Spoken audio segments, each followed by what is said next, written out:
Juan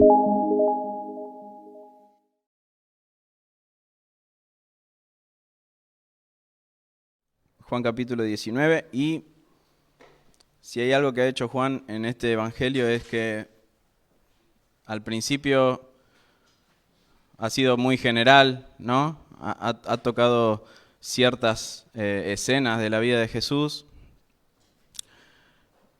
y a grandes rasgos, ¿no? Su charla con Nicodemo, su charla con la samaritana, nos presentó a Jesús en el primer capítulo. Pero ahora, en la última semana de Jesús, parece que Él pone la lupa y va pasito por pasito hasta el final, ¿no? Empezó hablando del principio de la creación, ¿no? Y agarró escenas y parecía que todo iba a ir muy rápido, y ahora Juan va despacito, detalle por detalle, mostrándonos qué es lo que pasó en esa última semana en la vida y el ministerio terrenal de Jesús. Juan capítulo 19, versículo 8, dice: cuando Pilato oyó decir esto, tuvo más miedo.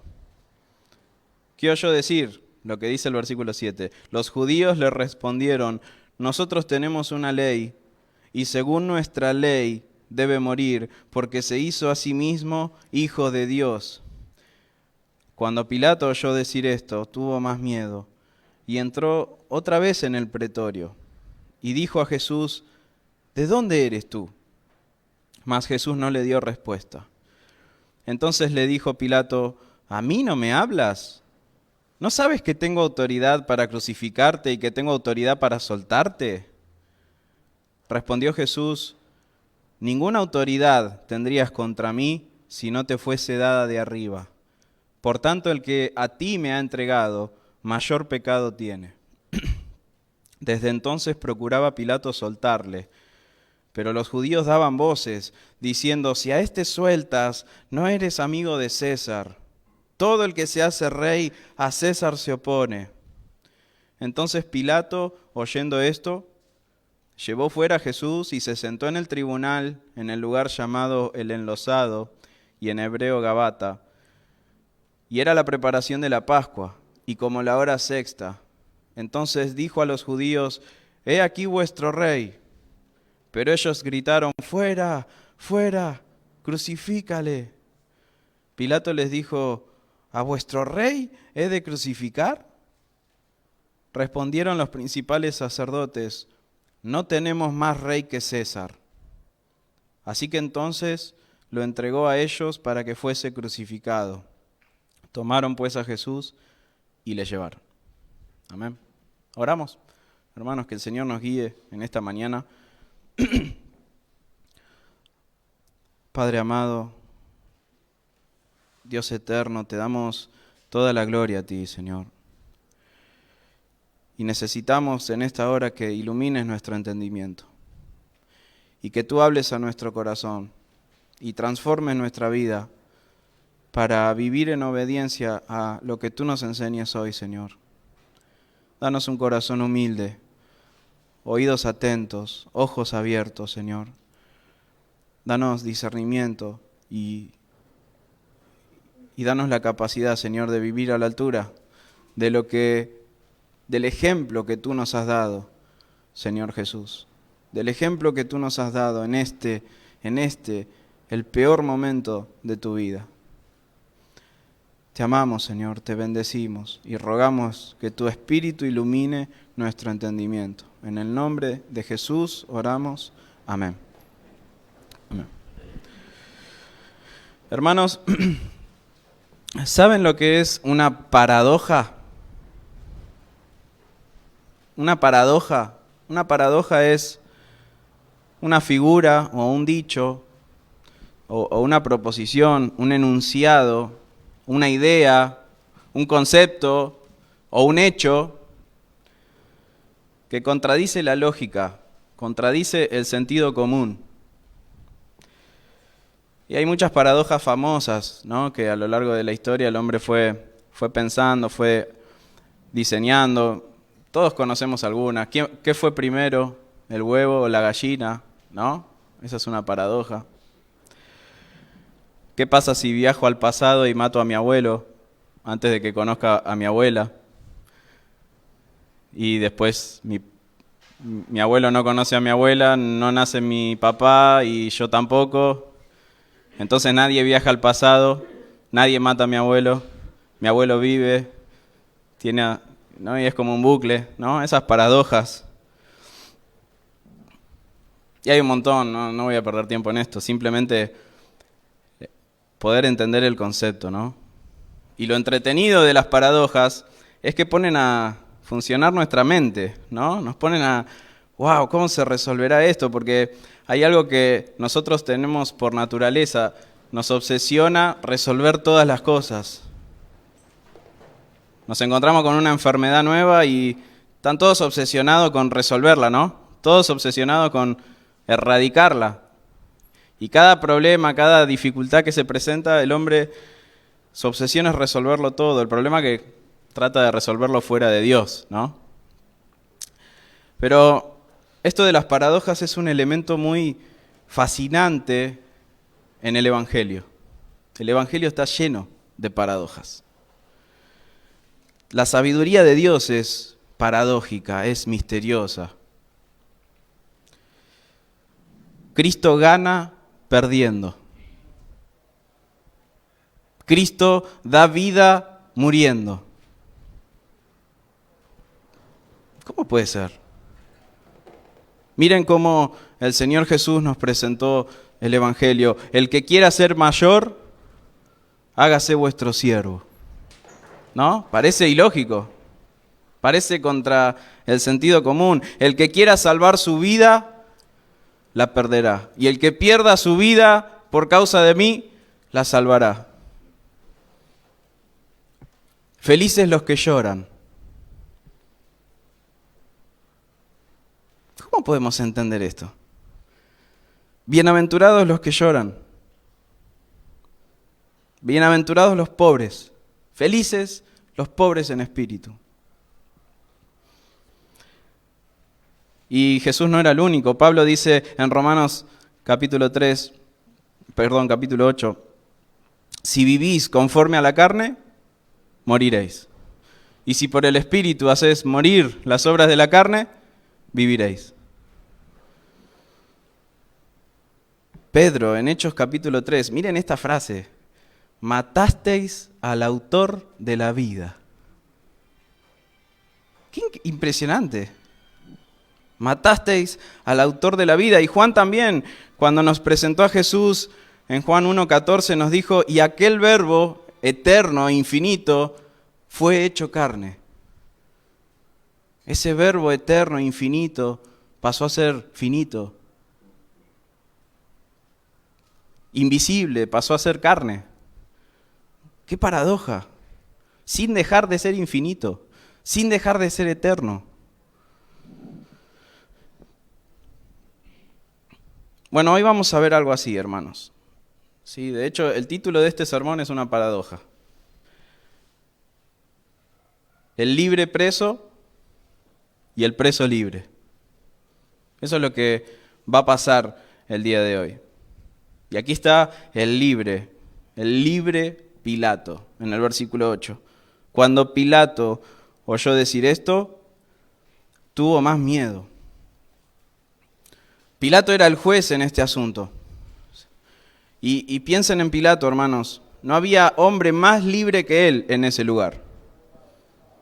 No solamente era un ciudadano oficial del Imperio Romano, era gobernador de ese imperio. No había nadie más libre que Pilatos en ese pretorio. Él tenía total libertad y poder para decidir lo que quería. En términos terrenales, no había nadie más libre que él, pero como vamos a ver, no había nadie más preso que él en ese lugar. Cuando Pilato oyó decir esto, tuvo más miedo. Ya vemos a un hombre preso de su miedo, de su cobardía y de su superstición. ¿Cómo estaba Jerusalén en ese momento? Era un hervidero. ¿Sí? Esa mañana habían arrestado a Jesús, el que tanto los había trastornado los últimos 3 años a esa nación. Esa mañana Pilato se levantó con una manifestación piquetera de judíos en la puerta de su palacio, pidiendo a gritos la muerte de este nazareno. Así que los ánimos estaban muy caldeados, y no solamente los ánimos, todos estaban apurados porque la Pascua empezaba ese mismo día. Todos estaban apurados. La fiesta más importante del pueblo judío, donde ellos debían reposar y descansar, ya empezaba. Esto había que hacerlo ya.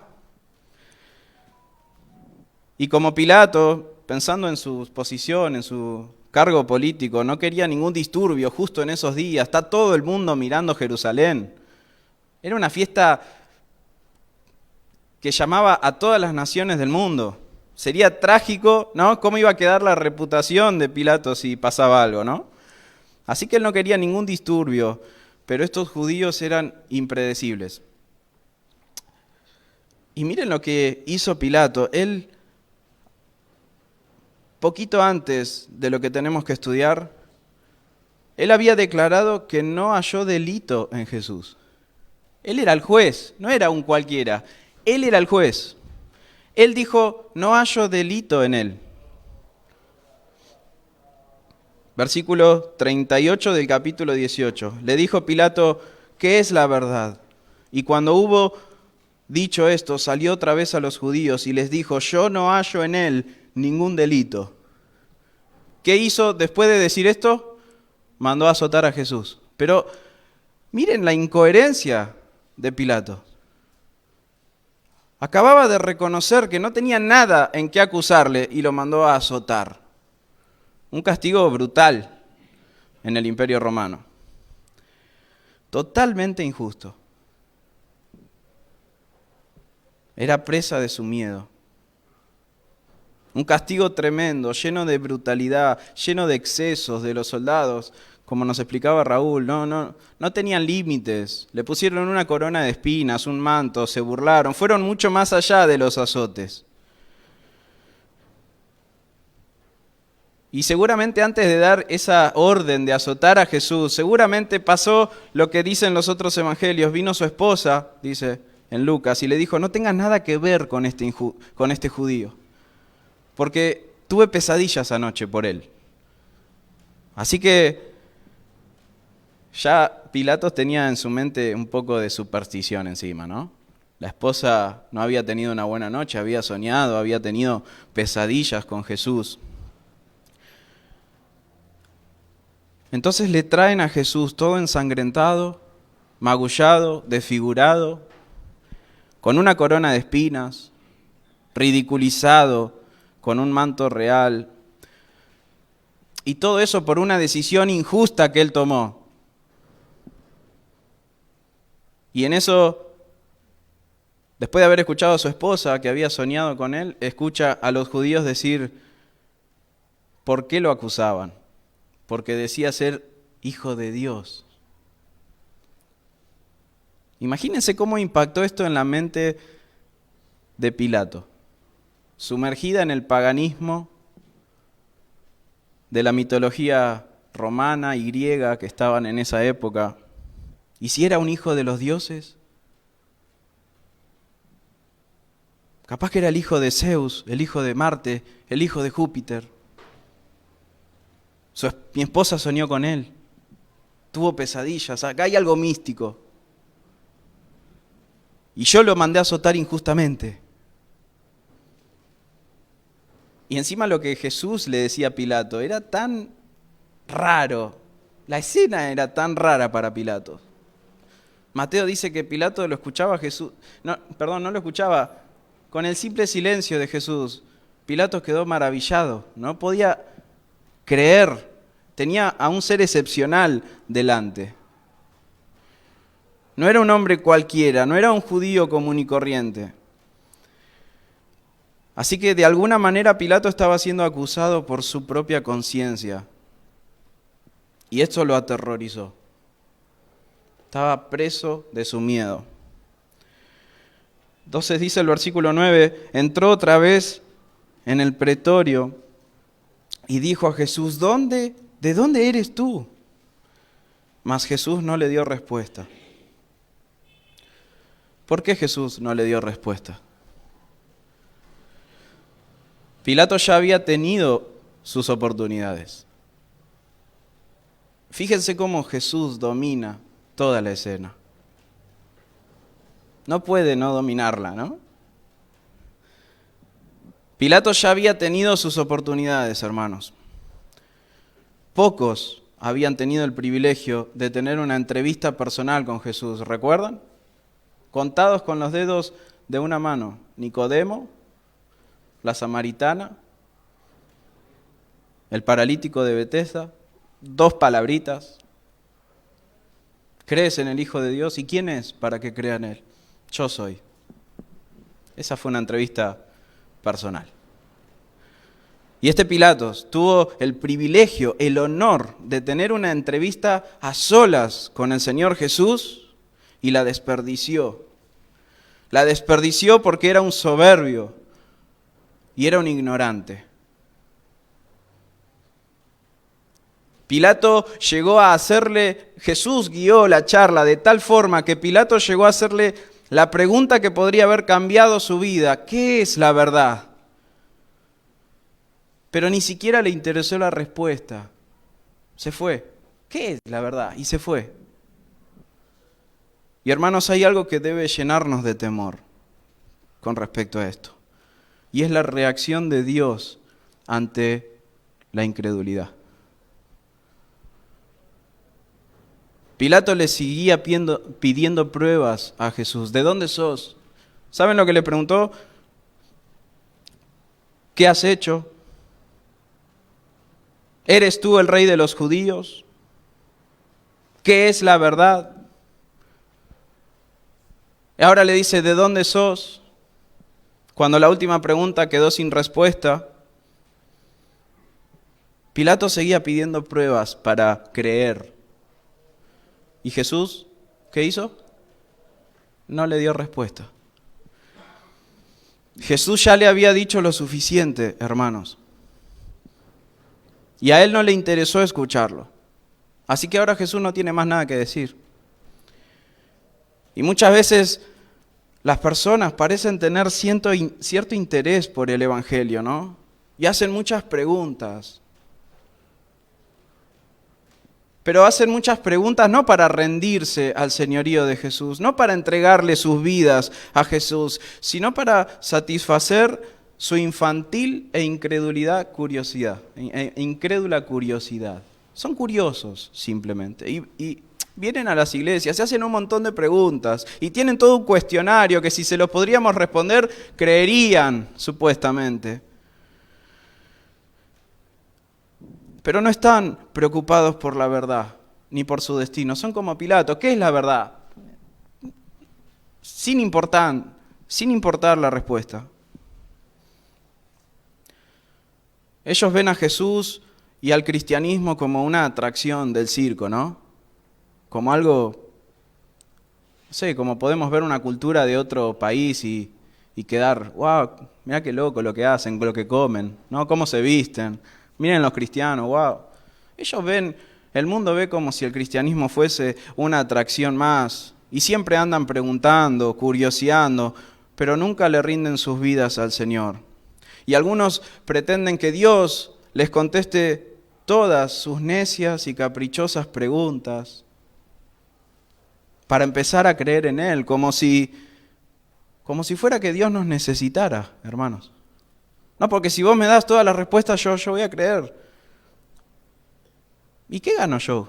Dice Dios.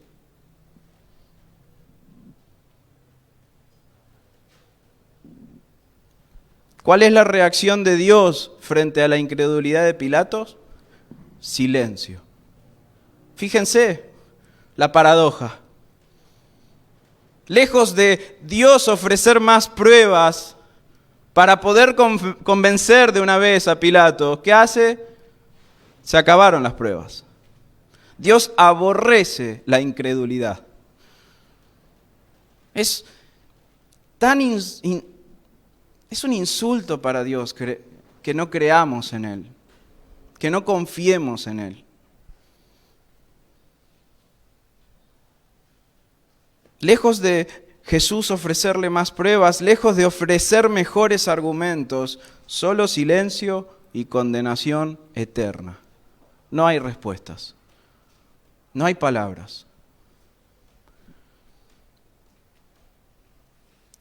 Muchas veces en el mundo, inclusive los cristianos, ¿no?, se arman conferencias en teatros para hablar sobre los argumentos que hacen válida nuestra fe, ¿no?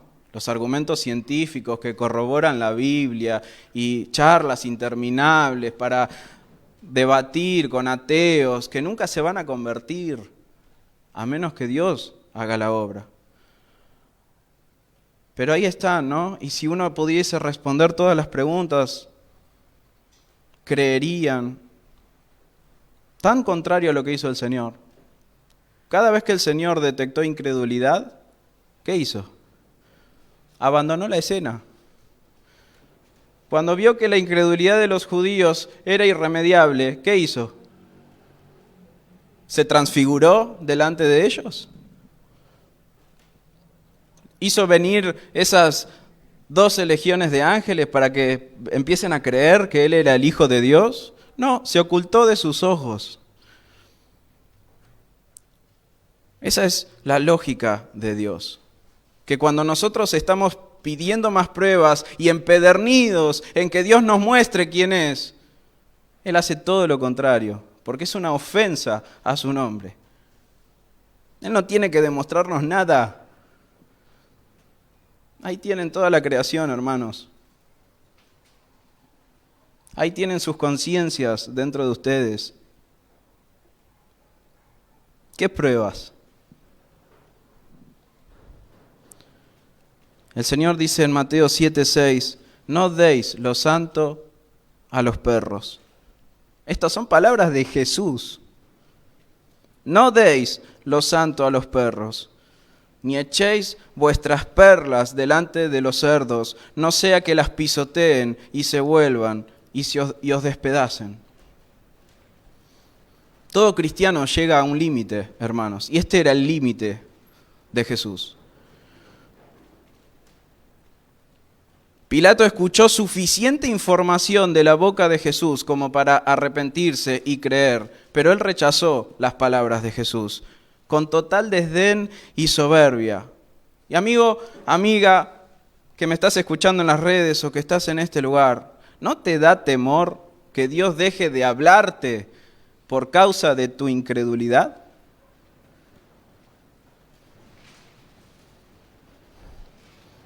Una y otra vez te envía su palabra y te envía familiares y amigos y conocidos y te pone a los medios de comunicación y te hace escuchar una canción y te hace ver la creación y lo hace para que te arrepientas de tus pecados y vengas a Jesucristo, pero seguís en tu pecado, seguís en tu soberbia. Mirá lo que hizo Jesús con Pilato. Este hombre no solamente era preso de su miedo y superstición, también era preso de su soberbia e incredulidad. Y hermanos, no veamos a Pilato como un desconocido, somos todos nosotros. Si no fuera por la obra del Espíritu Santo, todos estamos en la misma condición. Hoy cantamos, ¿no? Las cadenas de la muerte. Así estábamos, presos.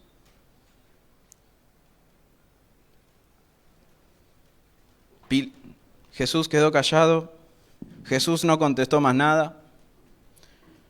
Y entonces Pilatos le dice esto, versículo 10. ¿A mí no me hablas? ¿No sabes que tengo autoridad para crucificarte y que tengo autoridad para soltarte? El silencio aturdió a Pilatos. Simplemente no podía digerir. ¿Cómo puede ser que este don nadie no me esté rogando a mí por piedad, por clemencia. Esa palabra mí, ¿la ven? ¿A mí no me hablas? Esa palabra mí, en el original, tiene todo el énfasis. ¿A mí no me hablas? Y es increíble, hermanos, cómo hasta el silencio de Jesús habla. Yo dije, hoy hay muchas paradojas en el Evangelio. Hasta el silencio de Jesús está cargado de mensaje. Es el verbo. Él no puede dejar de comunicar. Siempre está comunicando algo, hasta en su silencio. Jesús no le está contestando a Pilato, hermanos, porque Jesús está infinitamente por encima de Pilato. La agenda de Jesús es infinitamente superior a la de Pilato. Pilato está tratando de resolver un disturbio social. Jesús está tratando de resolver el problema de la humanidad. No tiene tiempo Jesús para detenerse con un incrédulo que no le importa la verdad. Como cuando Sanbalat mandó a llamar a Nehemías, ¿no? ¿Se acuerdan? ¿Qué le dijo Nehemías? No, yo tengo una gran obra que hacer. No puedo ir y dejar lo que estoy haciendo para ir a atenderte a vos.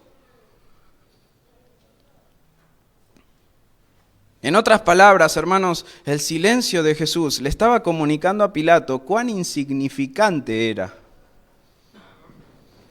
y cuán vana era la obra que Pilato hacía en comparación con él. Cuán ínfima, cuán chiquita. Pilato estaba tratando de cuidar su efímero dominio sobre Jerusalén. Pero para Cristo, hermanos, mientras Pilato estaba tratando de cuidar 20 kilómetros cuadrados, para Cristo las naciones son como la gota de agua que cae de un balde. Las naciones, como menudo polvo en la balanza. ¿Vieron el polvo en la balanza cuando se acumula? Para eso es el mundo para Dios. Una mota de polvo. Isaías 40:15 dice esto. Pilato luchaba por un pedacito de tierra. Cristo sufría por la redención de su pueblo en todo el mundo, en todas las edades. ¿Ven la magnitud de lo que hacía uno y de lo que hacía el otro?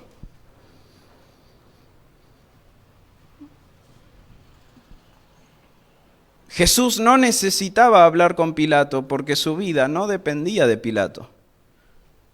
Su vida no dependía de nadie en aquel pretorio. Su vida no dependía de ningún César. Su vida dependía del Padre. Y su mirada, la mirada de nuestro Señor Jesús, estaba puesta en las cosas de arriba, no en las de la tierra. Y hermanos, acá me quiero detener un segundo. Esto es algo que debemos con urgencia imitar de nuestro Señor. Es como si Jesús estuviese parado sobre una montaña y Pilatos estuviese sobre el valle de esa montaña. La mirada de Jesús está muy por encima de la de Pilatos.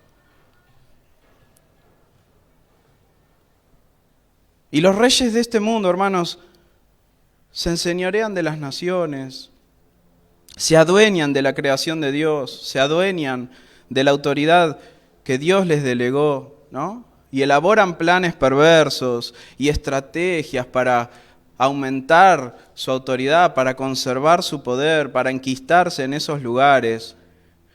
Y cuando la iglesia deja de mirar las cosas de arriba y se pone a mirar con esa mirada terrenal y material lo que está sucediendo, hermanos, la iglesia se vuelve sensacionalista.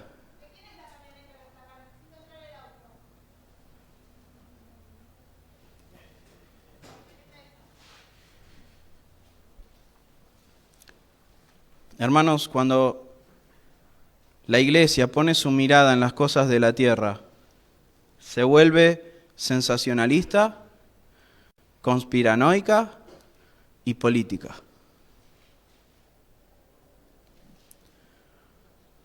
Y deja de lado la agenda por la cual fue llamada. Y hay cristianos que están más pendientes de lo que dicen los diarios que de lo que dice la Biblia. Y no porque ahora Bill Gates y la vacuna y Mark Zuckerberg y esto y aquello y conspiraciones por aquí, conspiraciones por allá, y dejan de lado el Evangelio. Para eso fuimos llamados. Y dejan de decirle al pecador que hay un Salvador. Dejan de decirle al pecador que hay un remedio para su pecado, que es posible reconciliarse con Dios. No, pero la iglesia está enfocada, no, porque ahora el chip, porque ahora esto, porque ahora aquello, y sabemos más las noticias de ayer que los versículos de la Biblia. Y como tenemos una mirada tan terrenal del asunto, nos envolvemos en la vanidad de este mundo, como si Dios no controlara las cosas, como si Dios no fuera soberano sobre todas las cosas. Y creemos que si nosotros hacemos algo, vamos a liberar Cuba y vamos a hacer esto y vamos a hacer aquello. Hermanos,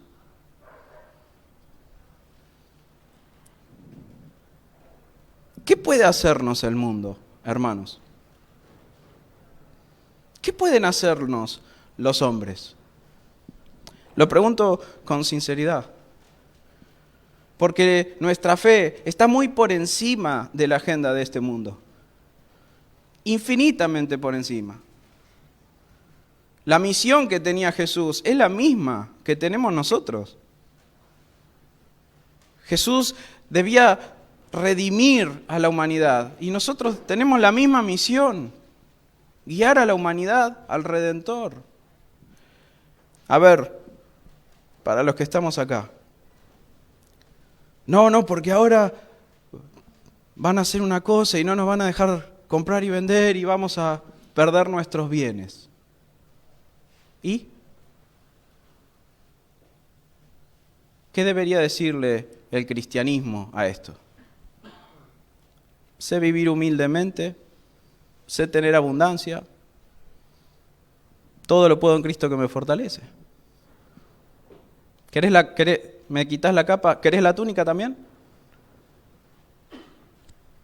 ¿No ven cómo la fe supera todos estos caprichitos de los poderosos y de los... ¿No lo pueden ver?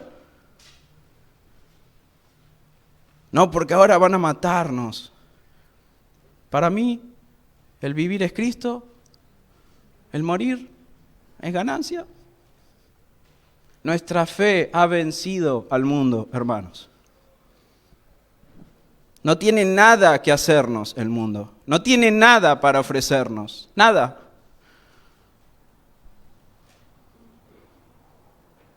Nuestra fe está por encima de cualquier amenaza, por encima de cualquier oferta. Y le fallamos a Dios cuando quitamos nuestra mirada de las cosas de arriba y empezamos a mirarlo terrenalmente. No, vayámonos al campo. Vivamos como, ¿no? Cada uno se compra su vaquita, ya está, solucionamos todo con nuestras estrategias humanas. Y dejamos de lado la agenda, porque Dios no nos mandó al campo solitos a aislarnos para que nadie nos encuentre. Nos mandó a predicar el Evangelio a pesar de que muramos y lo perdamos todo. Tenemos una gran obra que hacer, hermanos. Una gran misión que cumplir. Y esa misión no es hablar de las últimas novedades en teorías de conspiración. Esa no es la misión de la iglesia. La misión es predicar a Cristo crucificado. Pilato quiso hacer un despliegue de su autoridad y poder, como hacen los poderosos de este mundo. En su soberbia se creen que dominan. ¿Saben lo que están dominando? Un pedacito de tierra. Lo meten preso a Pablo. ¿Y qué dice Pablo? Si yo estoy preso, Pero la palabra de Dios no. La agenda de Dios está por encima.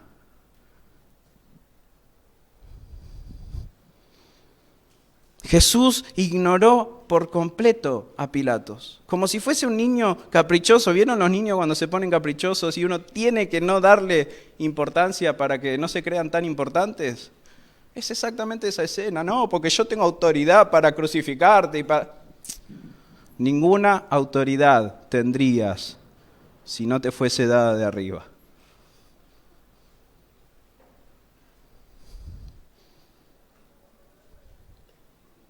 Ni siquiera la autoridad que tenía contra Jesús era fruto de sus propios esfuerzos, le está diciendo. Sí, todo eso que crees que te lo ganaste, te fue dado. Fue Dios quien permitió que él llegara a la posición a la que llegó. Y si alguna autoridad tenía contra el Señor, era porque Dios se la había delegado. Y hermanos, esto es impresionante, porque esto es una fotografía de nuestra realidad hoy. ¿Quién era el Señor en ese pretorio? ¿Quién era el Señor? Digamos la posta. ¿Quién era el Señor en ese pretorio? ¿Quién era la autoridad máxima en ese lugar? Cristo. Y sin embargo, siendo el Señor, siendo el dueño de los hombres, siendo el dueño de Pilato, se humilló. Y se sujetó a la autoridad que Dios le había delegado, siendo el Señor. Siendo el dueño de todas las almas, siendo el dueño de todo lo creado. Cada baldosa que pisaba Jesús era de Él. Cada persona que Jesús miraba era su propiedad. Y ahí está, humillado, entendiendo que Dios es soberano. Entendiendo que si Dios no lo hubiese querido, Él no estaría en esa situación. Y entregándose por completo a la voluntad de su Padre.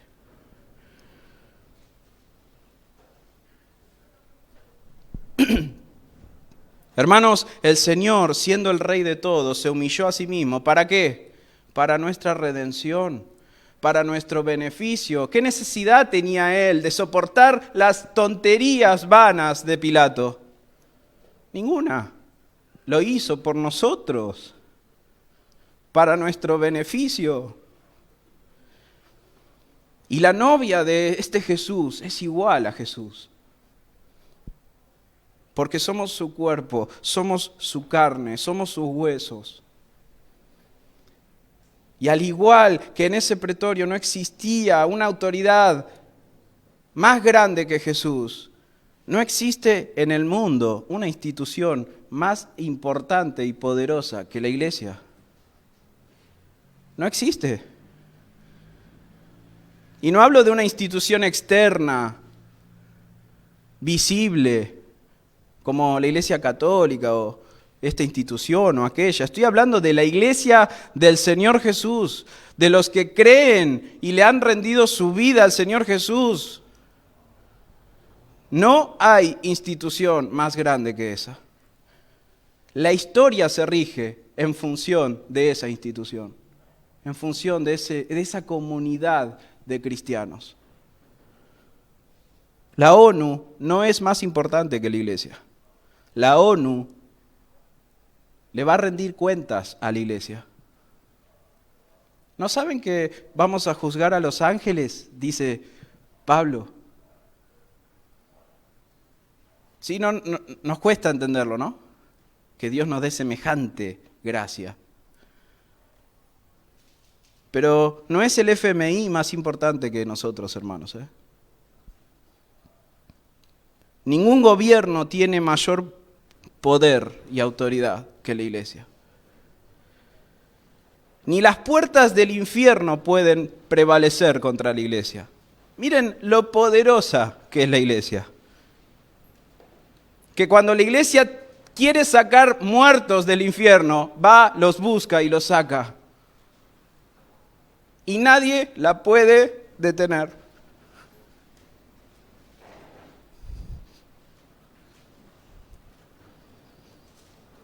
Pero sin embargo, al igual que nuestro esposo, al igual que nuestro Rey y Señor, nos sometemos a las autoridades civiles, porque Dios así lo quiso.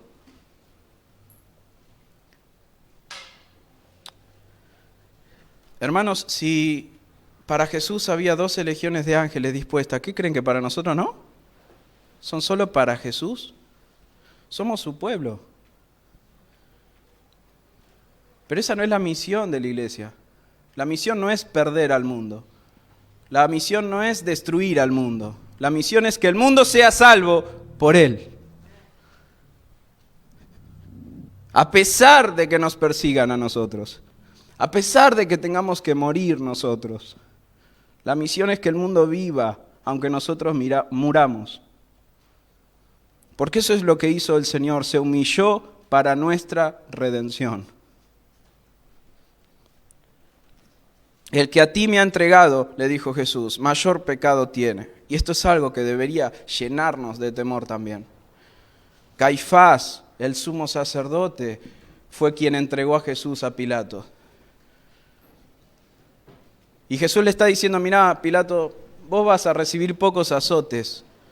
El que me entregó a vos, ese la va a pasar mal en el infierno. ¿Por qué? Porque él sabía. Él tenía todos los privilegios, toda la revelación para reconocerme a mí. Él tenía toda la información necesaria para humillarse a mí. Yo le mostré milagros a este Caifás. Yo le hablé de mi sabiduría a este Caifás. 3 años me miró Caifás. Vos, 10 minutos. Pero él ha tenido más palabras, más revelación. Él era el sumo sacerdote. Hermanos, tener más información nos hace más dignos del infierno si no nos entregamos al Señor. Cada domingo que estás acá sin arrepentirte, no es otra cosa que una piedra cada vez más pesada en tu juicio. Arrepentite de tus pecados y dale a Cristo tu vida. Deja de vivir para vos. Deja de vivir por tus intereses.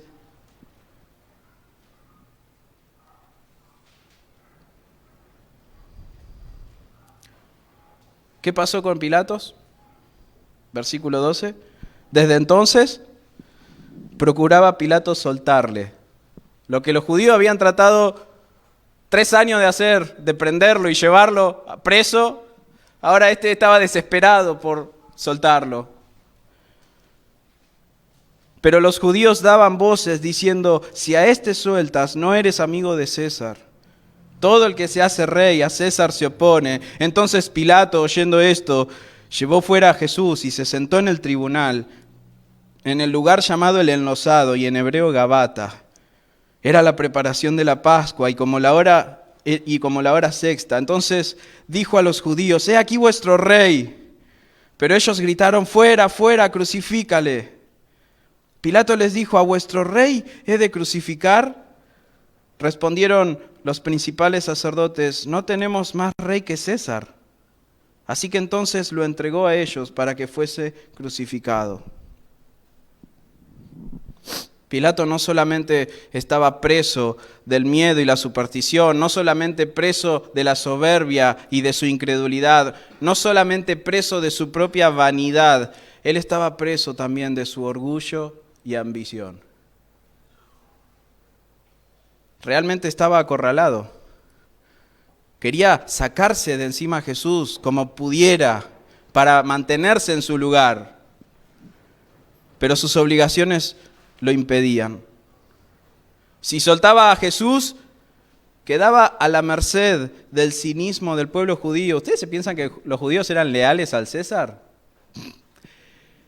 Cada vez que pudieron se le rebelaban a César. odiaban a César, pero les convenía ahora. Miren lo hipócritas que eran, lo cínicos que eran. Como les convenía asociarse con César para terminar con Jesús, no, hay que respetar al César. Así que si Pilato soltaba a Jesús, los judíos ya lo estaban amenazando con acusarlo ante el emperador. Y saben, justo como iba a decir por casualidad, la providencia de Dios, el emperador Tiberio era conocido por matar a los que se le rebelaban.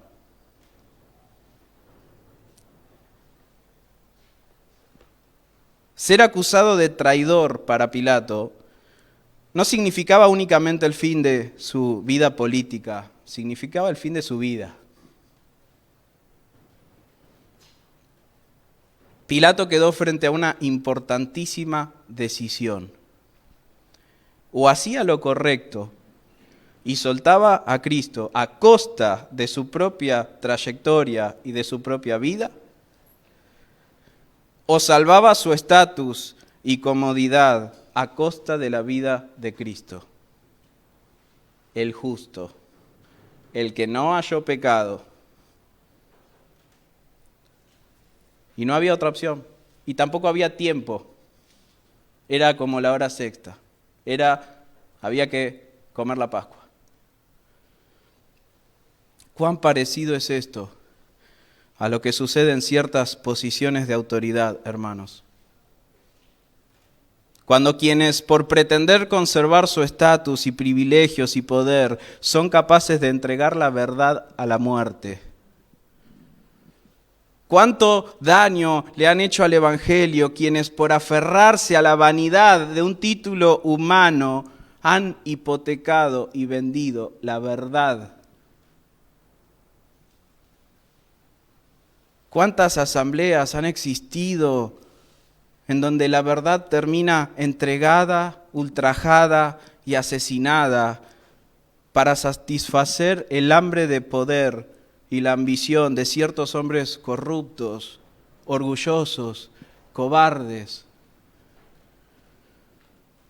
para los cuales solamente queda, ¿saben qué? Silencio, el silencio de Dios. Y hermanos, Pilatos pretendía hacer el bien.